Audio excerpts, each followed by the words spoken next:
You get the raise. You open your banking app and stare at the new number like it's a mistake. For a week, you feel it, that lightness, like you finally got ahead. Then 3 months pass. The apartment is nicer, the car payment is a little higher, the delivery app knows your order by heart. You check your balance again. Same number it always was. Not because you spent it all at once, because it disappeared so slowly you never noticed it leaving. So here's the real question, the one nobody asks at the moment they get the raise. If your income keeps rising, where is the money actually going? Let's make this specific. Someone goes from $60,000 a year to $75,000. On paper, that's real progress. That's an extra $15,000, enough to change a life. Here's what actually happens to most of it. The apartment gets an upgrade, not a huge one, just a better neighborhood, a little more space. That's $200 more a month. The old car starts to feel embarrassing next to the new paycheck, so a slightly nicer one gets financed. Another $150 a month. Dinners out become more frequent, because now it feels earned. Groceries quietly get replaced by delivery. A few new subscriptions show up. Streaming, a gym app, something for the car. None of these decisions feel reckless. Each one on its own feels completely reasonable. But add them up, and the raise is gone before it ever touched a savings account. The paycheck grew. The person did not get richer. They just got used to spending more. There's a name for this, and it's simpler than it sounds. Lifestyle inflation. It's not about one big purchase that blows the budget. It's about the baseline quietly shifting upward. A $5 coffee used to feel like a treat. Now it's just Tuesday. Delivery used to be for special occasions. Now it's dinner. The extra streaming subscription, the premium version of an app, the slightly bigger apartment, none of it feels like inflation while it's happening. It feels like normal. Life. That's the trap. Lifestyle inflation doesn't announce itself.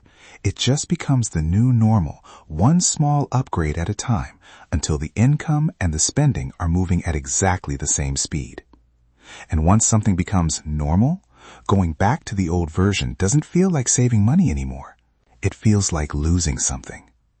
This isn't a willpower problem. It's a wiring problem. Psychologists call it hedonic adaptation, the tendency for anything that once felt exciting to eventually feel ordinary. The new apartment felt amazing the first month. By month 4, it's just where you live. The nicer car felt like a reward the day you drove it off the lot. Within weeks, it's just transportation again. Your brain isn't built to stay impressed. It's built to adjust, reset, and start looking for the next upgrade. That's why more income doesn't automatically create more satisfaction. The upgrade gives a short-term high, and then the brain resets the baseline and starts measuring happiness against the new normal, not the old one. Which means the goalposts move every single time you get closer to them. There's a second force working against you, and it has nothing to do with your own spending. People rarely compare themselves to everyone. They compare upward to the person just one step ahead. Someone earning $50,000 compares themselves to a coworker making $80,000. That person making $80,000 is quietly comparing themselves to a friend clearing $150,000. And the person at $150,000? They're looking at someone with a $300,000 house and wondering what they're doing wrong. There's always a version of life that makes yours look insufficient, because there's always someone one rung higher. Social media didn't invent this instinct, but it put it on autoplay. Every scroll is a curated highlight reel of someone else's best month, and the brain treats it like a fair comparison to your ordinary Tuesday. The result? The more you earn, the more expensive enough becomes. Here's the reveal that changes how most of this makes sense. The goal was never just earn more. The real goal, the one almost nobody states out loud, is to create a permanent gap between what you earn and what you actually need to spend. It comes down to one simple relationship. Income minus lifestyle equals what's actually left to build wealth with. Someone earning $100,000 a year but spending $98,000 of it has almost nothing working for them. Someone earning $70,000 and spending $50,000 has $20,000 a year quietly compounding into their future. The second person, on paper, earns less. In practice, they're building more. This isn't a claim that taxes, debt, or real-life circumstances don't matter. They absolutely do, and everyone's numbers look different. It's a conceptual illustration of a single idea. The size of your paycheck was never the whole story. The size of the gap is.